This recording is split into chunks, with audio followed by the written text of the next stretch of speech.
Hey folks, Steve here with a thoughts video for you. Felt like a good time to take a pause before I do more of Prussia's Glory and give some initial thoughts and perspectives in my assessment. Um, if only because the comments section of the last few videos has been at least somewhat busy with folks imparting thoughts and Gilbert Collins actually commenting on or replying to one of the comments. Um, again, sort of restating his thoughts on the visual aspects of the game. Um, and so it felt like a good opportunity after playing through kind of the, unfair Rossbach battle scenario to talk a little bit about the experience as we are looking at my tentative setup for the main scenario of Rossbach, since I've got all the units out. I felt like maybe I should go ahead and do the main scenario and see how much fun we could have doing ahistorical things, not to the common narrative. So that's what you see before you. Might not be exactly what the setup is for the next set of videos on this, but we'll see. So I have to wonder if I have to watch myself if I whether or not I am adopting a contrarian attitude, because some people just like to be contrarian just because, right? If there's a particular line of thinking and for some reason something in our brain triggers us to be devil's advocate or to be defiant against the flow of what people think, and state as such. And I want to make sure that I'm not just doing that. That just what's my assessment of the game for itself? Um, because I see the commentary, again referencing some of the stuff that Gilbert talked to in his video, and comments left by like Justigard, Justin on things where um, Justin left a comment saying like, "Hey, these games are the ones I see the most across the country at half-price books," which seems to imply, or I don't know if this is what Justin's actually implying there, but like that's a deserved thing. Game is not, it must not be good because folks seem to want to sell it. Now, I've not seen this phenomenon. Not that I'm going to all the half-price books across the country. I've been to some half-price books, and I've not necessarily seen it. It doesn't mean they're not there, but I guess that does mean if this game interests you, you probably have a good opportunity to go get it. I don't. I If folks see something dramatically wrong with this game, I'll leave the visual aspect aside. If you have a problem picturing in your head what things look like in like that, there's a line of troops in a line formation in that hex. If you have trouble with that because you want a more zoomed in view, again, that's maybe just to taste. That's just a thing that, I mean, gosh, can you handle any other game at any other scale, or can you only play any sort of musket and rifle warfare games at a particular scale, right? Maybe that's just a personal quirk with folks, and you can't play with scale at all. That's just you have to have it a certain scale. Maybe that's a valid thing for people.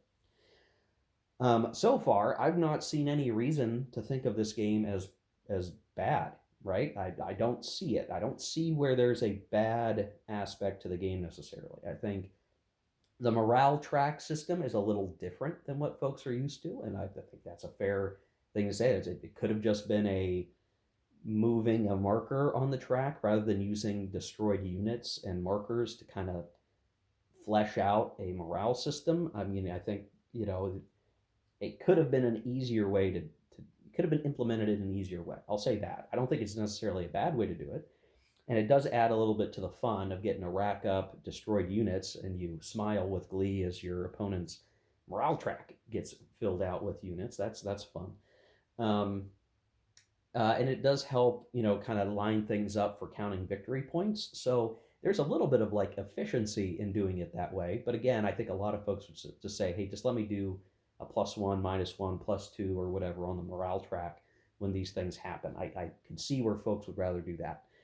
In terms of the actual mechanics of like, here's how you move a unit, here's how you do combat, here's how morale matters, and all of that, I think is good. I mean, I guess I don't know what more I could want out of the system necessarily, knowing that it is what it is, right? I don't think there's a need to look at Prussia's Glory 1 or 2 or the system itself as being,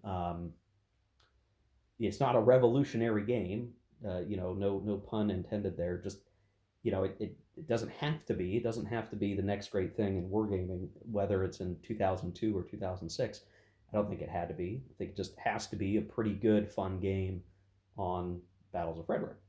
Now, I think expectations have everything to do with this, right? So again, we'll use Gilbert as an example, and Gilbert, I'm not throwing shade at you. I'm just using your thoughts as a possible example or use case where if you're going into this expecting a more zoomed in game and you don't get that, then maybe you're disappointed because that's what you wanted, and you bought a game that didn't align with your I guess desire lines. Okay, that's fair. I got these games because I just wanted some games on Frederick the Great and the Seven Years' War, which so far I'm getting that. So I am pleased. This Battle of Rossbach. This is actually, when I did the Battle of Rossbach scenario. I mean, that was the Battle of Rossbach. It was historical. I didn't do probably everything exactly like what the Prussians did, but the result was pretty darn close to how things panned out, where the French and Austrians got their butt whooped, and it all felt pretty good in terms of the implementation, especially at the scale, where you kind of have to have, you don't have to have, but I think that more zoomed out approach for Rossbach kind of helped set the frame of what was happening. That the maneuver of the armies was such that you did have this more strung out French and Austrian set of forces that got chewed up by a position that the Prussians had put themselves in that allowed them to, the oblique maneuver, right? And that all felt fine. The one thing I will say, again, this is a disagreement in terms of attitudes towards the game. That I saw something, in the comment there was a comment saying, that this system could have been used for any time frame or any era or something like that. That the basic system could be used for anything. I don't think that's true. So, Gilbert, I disagree with you there. But this is all in degrees, right? It's a game with hexes and counters. So could you play World War II in this system? I don't know. You could have hexes and counters in both games. Um, the game has rules for how cavalry work, which, based on everything that I can consume of the rules and how everything works together and have played it, that's how cavalry was used in 18th century warfare. So to me, that all feels about right. Um, so I don't agree with the idea that this system could have just been applied to anything. I don't know that that's really true, other than the system just needs to represent how the 7 Years' War battles were fought. And again, so far, that appears to be valid. So I don't know what kind of special rules or Chrome you would need to add on top of it to make it feel even more unique and distinct. And again, I can't compare to the Battles of the Age of Reason or whatever from Clash of Arms games. I haven't played that. Maybe I'll pick up a game in that series at some point, but I'm not dying for it. So I don't know what the perspective is. I need more detail from people, right? So if Gilbert, you're watching this, or anybody, if you feel like this system or the game rules as implemented do not reflect warfare enough in the style of the age, can you please be specific as to what you mean? I want to understand the perspective, because so far, again, it's all there. It's all fine at this scale. I don't know what more I would expect. There's line infantry that you ideally would want to have. If you can pull off a flank maneuver, that's great. If you can fight a unit on an exposed side where maybe you've managed to, like in Rossbach, you've crossed the T a little bit and you're able to get multiple units firing or attacking on one unit's flank, or one unit by itself where it's not supported by units adjacent to it, then that's going to be better, because that's how you get the 2-to-1, 3-to-1 odds that are very powerful. Like being on the 3-to-1 column is great compared to the 1-to-1 column, right? You would, like in any game, like, yes, that's true. In this in particular, it seems like the table is very advantaged for you having even 2-1 odds is really pretty good, which I think reflects the fact that, yeah, you have twice as much frontage firing on an enemy position, twice as many men with their muskets firing on the line than if it were 1-1 where it's just a slug match. So that much felt good. I also like the engaged stuff. So I didn't use the markers as much as I probably should have, and maybe I made some mistakes for not doing it perfectly. I'll try to do that better from now on. That matches my understanding. I mean, once you're in a firing position, it's kind of hard to disengage without just retreating at the time scale that this game is covering, where each turn is an hour. You're going to be firing. You're going to be engaged in positions. It's very hard to get out of it. You can, so if you don't have units that have a support unit to relieve them, it's really hard to disengage, period, from the enemy. Um, and trying to get away is a problem. And then that leads to, because they're all kind of fighting a little bit at a layer lower than the hexes can show, units that get stuck in engagements and then start to get flanked are going to just get walloped, right? Like that's part of the key thing. If you start to get enveloped and receiving fire from essentially multiple sides, you're much more likely to have morale issues or be defeated or get pushed back, which again matches my understanding of the time period. I'm not an expert. Of course, I would believe that the guy who designed this game is more of an expert than I am, so I would again lean on his expertise.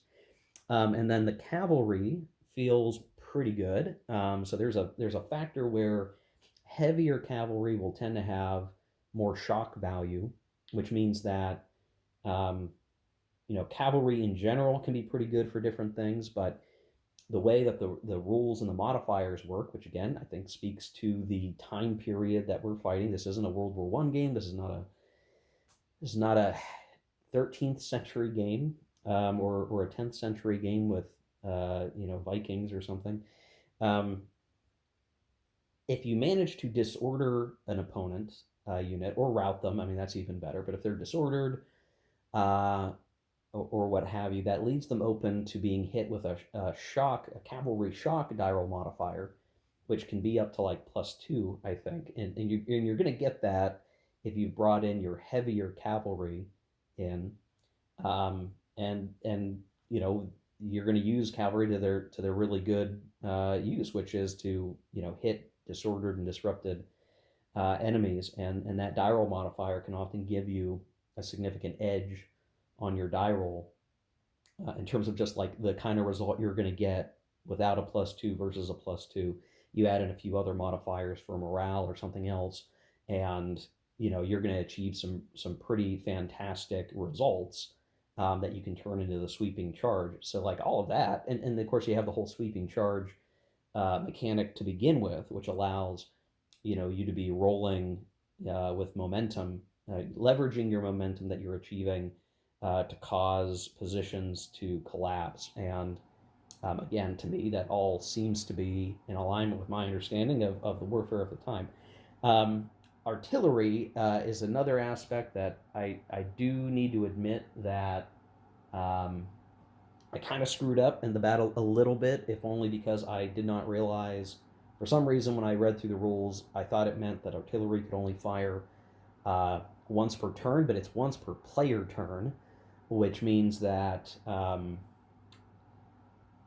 if you uh, if you move artillery up, they can fire on your opponent's turn for defensive bombardment, or sort of vice versa or whatever. And I don't know that would have dramatically changed how my battle went, other than just I probably would have been firing artillery more than I was, um, because I thought I couldn't do it more than I did, and that's my fault, not the game's fault. That's my fault. But generally, the artillery stuff all seemed to make sense. And when I looked at the like ranges of 18th century cannon 12 pounders in particular, the hexes and the range and the effectiveness all seem to line up just fine. So getting artillery, within pretty close range of your opponent is going to be strong and powerful. Um, Peppering them at 2 to 3 hexes away is not as good, but maybe you get fortunate and you can score some decent step losses or force your opponent to retreat. And it also means that if you position your artillery well with the artillery on top of a stack, uh, and able to do defensive bombardment, if you try to charge or come in and try to attack a emplacement of artillery that's just kind of waiting for you, you really have to hope that you don't get blown back, because what can happen is you can take, you'll receive that defensive bombardment. You could potentially take multiple step losses and then have to retreat. So like you basically have wasted that unit trying to assault the artillery position, and they get beaten back. But if you can come in from multiple angles and multiple hexes, let's say, and we'll use these guys as an example, get like three, 2 to 3 units trying to come up on this artillery. The artillery could fire at one unit, and maybe one's your sacrifice, and the other one manages to get in here to assault, and they'll fight the infantry underneath. Maybe they push that infantry out of the way and they capture the artillery. And artillery, capturing artillery is worth a significant number of victory points. So all of that seems kind of fine. I mean, I'm looking for okay, what's really killing somebody on this? And I don't know that I see it, other than like maybe you just don't like these kinds of battles. I don't know. Because it's all fine with me. I'm having a good time so far. I'm enjoying it. Still learning how to best utilize the forces that are on the table, but that goes for any game. So I don't know. It seems fine to me, guys. So the myth of this game not being worth anybody's time, I think right now is still a myth. I think people have underestimated this game, or getting hung up on things that I don't feel that they should. But again, that's ultimately just a taste thing. If you this would be like, you can't play. What scale is the best scale for uh, a 17th century game? What's the right scale for a 19th century game? It just comes down to what do you want to show as part of the game's narrative, or the game's um, thesis, if that's the right term for it. And being able to do the maneuvering, and not just, hey, you're locked in the battle and the map ends several hexes away from the end of your line and that's just it. I mean, I think that's a good thing. Case in point, when we get to this Rossbach main scenario, it's going to put a very different feel on the game than if it were just you are just fighting in a map that basically runs like this, only more zoomed in, right? You get more detail, but you're going to be doing different things. There's a limit to what you're going to be able to do in that game. Vice, this, where the maneuvering and the more operational aspects come into play. I feel that's more additive. So anyway, I'm going to cut the video here because it's already a little bit longer than I planned for. I was shooting for 15 minutes. We're going on 20 here very soon. So yeah, just initial thoughts on things. Again, making sure I'm trying to play the rules right, and that's just on my own comprehension. I don't see anything terribly complicated with the game. I don't see anything that is dissimilar, honestly, from great battles of history, or other games in sort of a similar era. There's like the level of complexity and detail and the things that you can or can't do. All of it is in line with kind of expectations. And I'm not getting, I do not connect with much of the criticism that I've seen with this game. And maybe it is just people don't like the 7 Years' War, or they don't like Frederick the Great, or they don't like operational mix between the battle and the operation stuff, and maybe those are all taste things, not quality things, so far in my judgment. Again, I will give the fact that the original rulebook might not be as good as the series rulebook, but other than that, this is a fun, interesting game, and it's got enough mechanics that it feels appropriate to the period.